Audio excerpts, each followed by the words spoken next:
Kadang orang yang meninggal masih punya urusan. Urusan apa? Anak. Mas Andi. Uti, Ada yang tidak sempat dia sampaikan. apa dia kesakitan waktu itu? Bukan sakit badan yang berat, tapi sakit ditinggal. Dia masih pulang.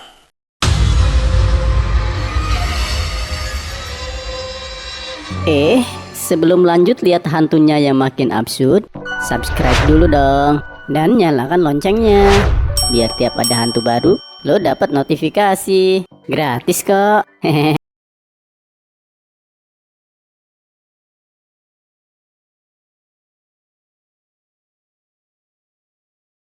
Halo Sobat Petromax, apa kabar? Semoga sehat selalu ya. Jumpa lagi bersama Bang Uki.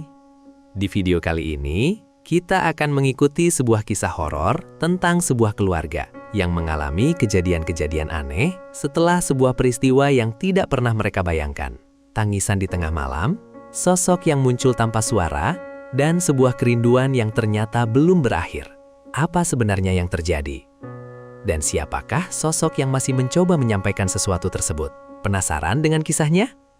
Yuk kita simak bersama. Check it out!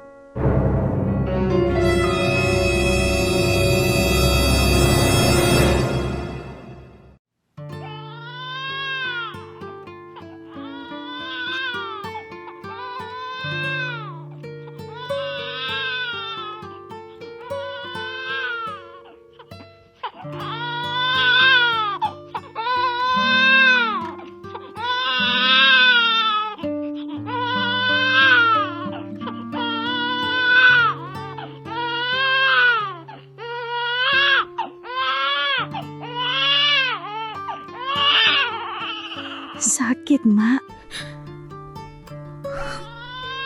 Perut rasanya panas.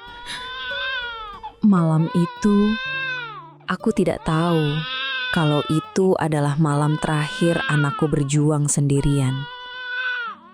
Dia menahan sakit, sementara aku tidak benar-benar mengerti apa yang dia rasakan.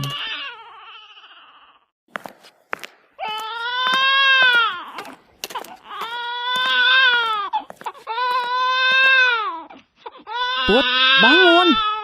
Jangan manja begitu. Ini anakmu siapa yang mau ngurusin? Mak gak tahu rasanya. Jangankan bikin susu buat Raman, mau makan aja Uti nahan sakit, Mak. Mama juga dulu sesar. Besoknya udah bisa jalan. Sakitnya bukan di jahitan, tapi di dalam. Itu lambung. Jangan makan pedas terus.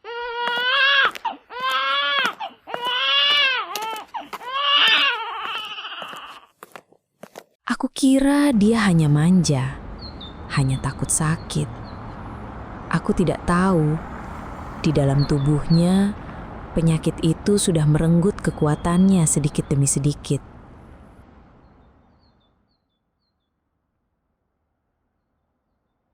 Ini TB perut, Bu. Ada cairan kotor di dalam perutnya. Kondisinya sangat kritis, harus segera dioperasi. Saat dokter menunjukkan hasilnya, duniaku seperti runtuh. Andai saja aku lebih cepat percaya, mungkin semuanya tidak akan seburuk itu.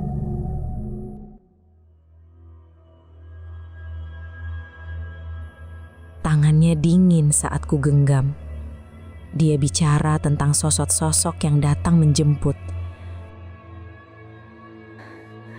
Mak, mereka udah di sini. Dan aku hanya bisa menyangkal, karena aku belum siap kehilangannya. Siapa, Neng? Gak ada siapa-siapa. Itu yang jubah putih.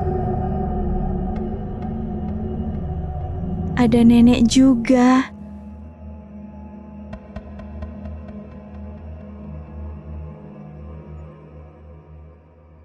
Mereka nyuruh Uti sabar. Malaikat mau ngambil Uti, Mak. Tapi Uti takut.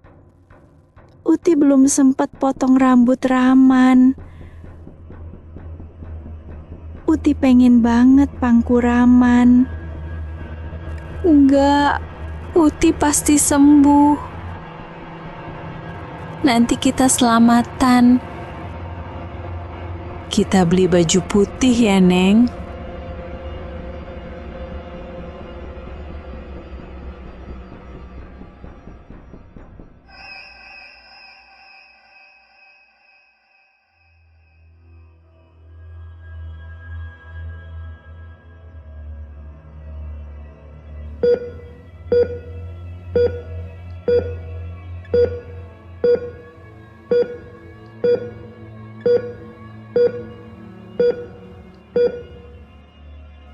Tekanan darah turun. Siapkan obat.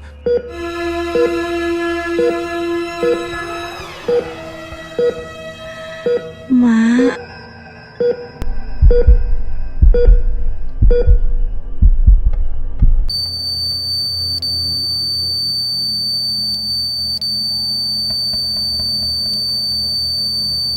Waktu kematian 22:47.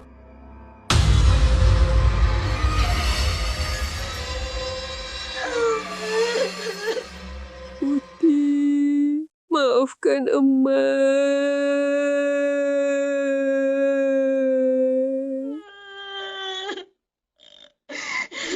Suara mesin itu masih terngiang di kepalaku sampai sekarang. Detik ketika garis itu lurus, aku tahu aku telah kehilangan anakku selamanya.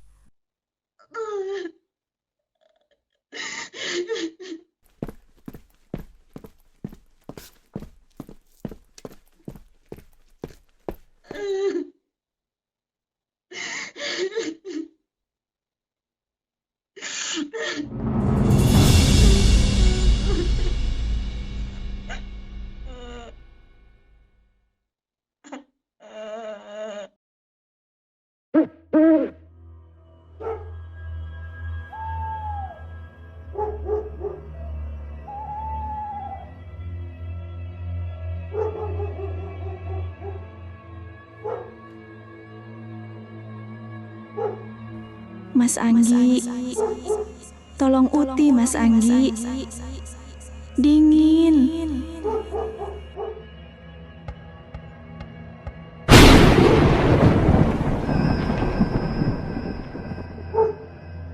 Itu Uti.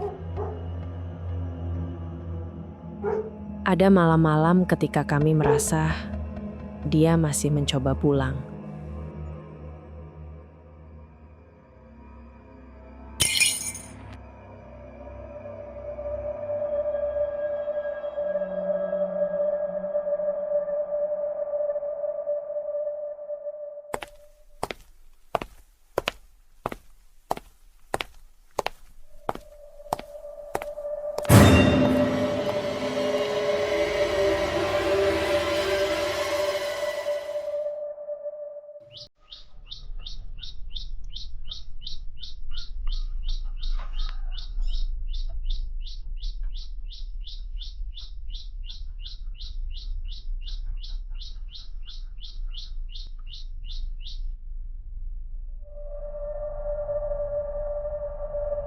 Ibu, mamanya Dede Raman kok nangis terus?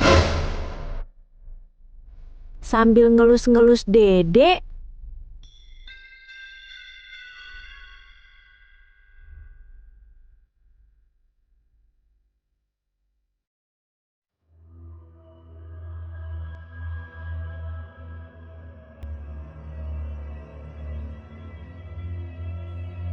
Banyak yang bilang mereka melihatnya mengusap kepala anaknya, menimang tanpa suara.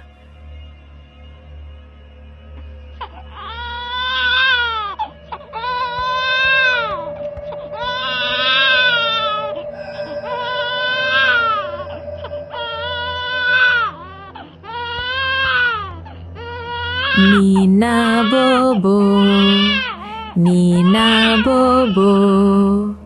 Kalau tidak Bobo digigit nyamuk.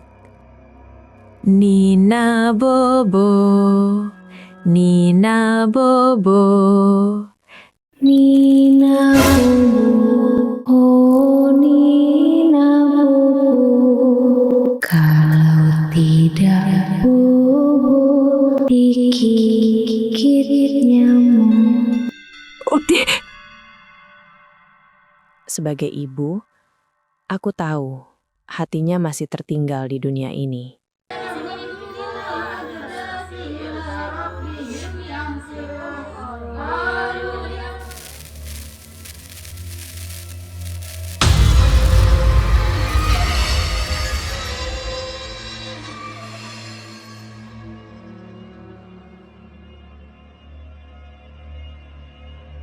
Di malam ketujuh, semua yang dia pendam seperti tumpah. Kesakitannya, ketakutannya, dan mungkin juga kekecewaannya pada kami. Kenapa lu masukin alat itu ke rahim gua? Kenapa? Kenapa lu gak bilang? Gua kesakitan. Gua gempor nahan sakit perut. Kenapa lu biarin?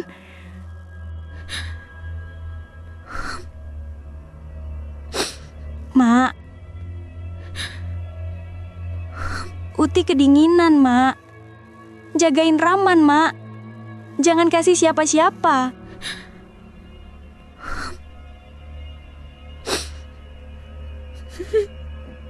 Mak. Uti masih di sini.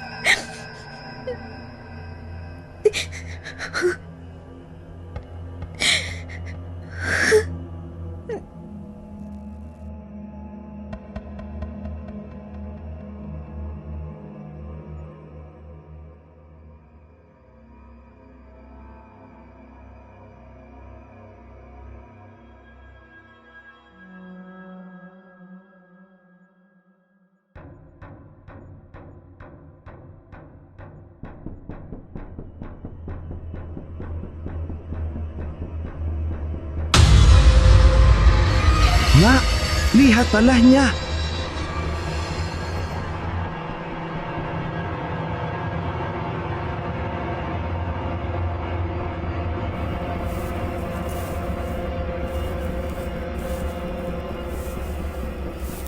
Sering-sering didoain ya, Bu. Bertahun-tahun saya jaga di sini dari ujung ke ujung. Baru makam ini yang kalau malam suka kedengaran suara perempuan nangis, nyari anaknya.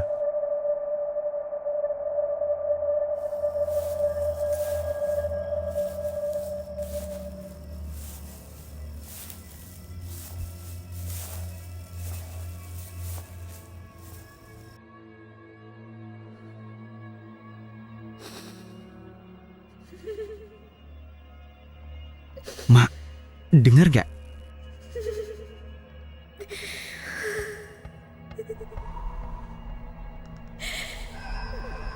Setiap kali aku datang ke makamnya, rasanya tanah itu masih hangat.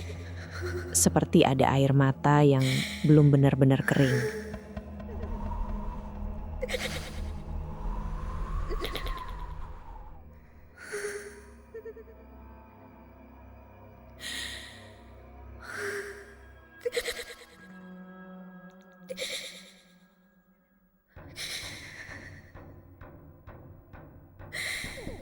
Penjaga makam bilang, orang yang pergi dengan beban hati seringkali belum benar-benar bisa tenang.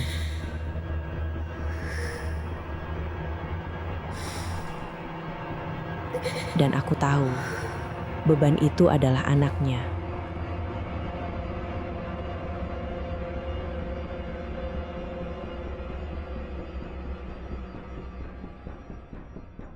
Kadang orang yang meninggal masih punya urusan.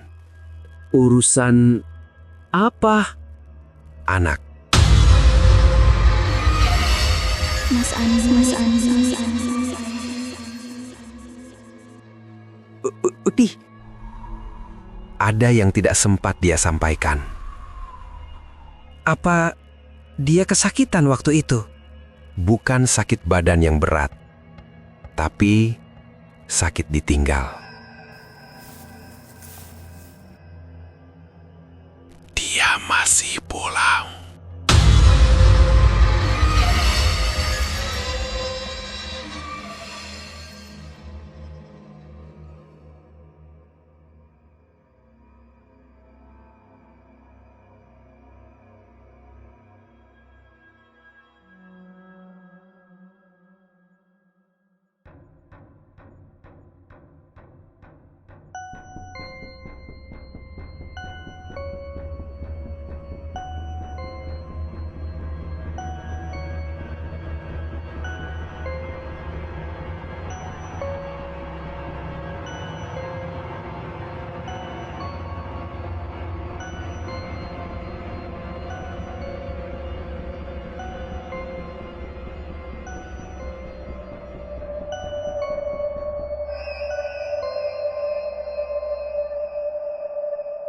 Sabar ya, Neng.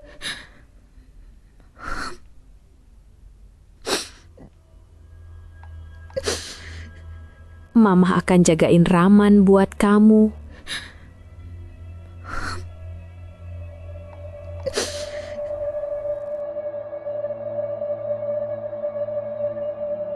Malam itu, aku merasakan sentuhan di punggungku. Tidak menakutkan, justru hangat. Seolah dia ingin bilang, sekarang dia sudah bisa pergi.